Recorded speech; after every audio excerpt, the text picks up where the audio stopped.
Every year, game developers and console manufacturers come to shove new shiny games down our throats at E3.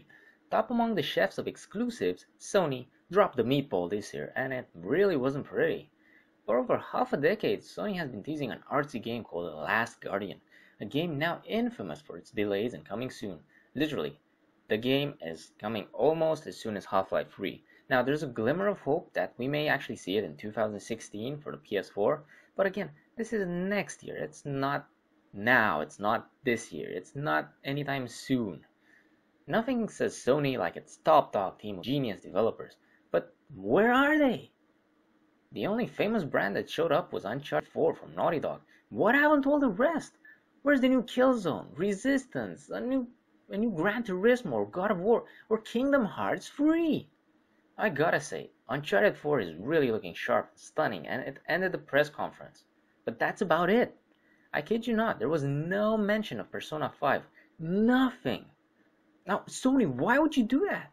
Persona is one of the best JRPG series that you have. Instead, we get the chibi version of Final Fantasy with characters looking all cutesy, droopy faced, and blocky heads, and the game is called World of Final Fantasy, but really, who wanted this? Now, I gotta say, Final Fantasy VII Remake really got me pumped and excited. But guess what? This isn't an exclusive title. It's coming to the Xbox One and most likely PC as well. They said it's coming first to PS4, and it's not an exclusive title. The platform that spawned the game has lost its exclusivity. So no matter if you got an Xbox One or PC, expect to play it alongside your fellow PS4 gamers. Also, keep in mind, PC may take a while to get a port. Now look at Final Fantasy XIII for the wait line. But guess what? It's gonna come with crazy ass mod supports and all sorts of increased frame rates, better resolutions, and so forth. Now, Horizon, a new IP. It's got an interesting feel, machine dinosaurs. I wonder if they transform because I keep getting this weird Transformers vibe from the whole game. I hope this will be an open world game which is focused on hunting and exploring, and it's got my hopes up, but not so much.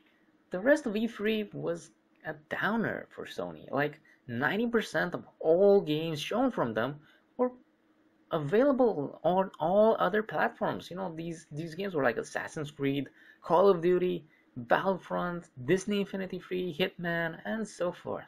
Now, the whole new set of TV apps that they showed, they're really not for me, and I find them kind of useless.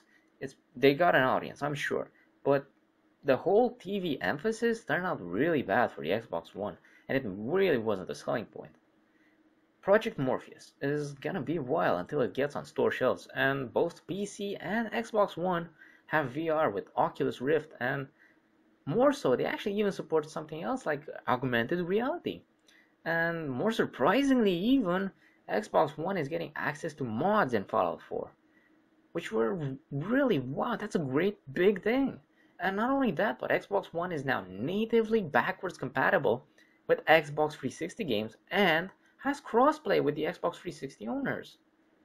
Wow, that is something. They really put some effort into listening to the fans and dealing with the problems that the console has. I was terribly disappointed with Sony. So far, I was really into buying PS4 for the exclusive games. But now I've kind of changed my mind. The last few years, Sony has pushed out some good promises, but it didn't give up anything. They didn't back them up. And I think greatness awaits, well, it still gotta wait a bit longer.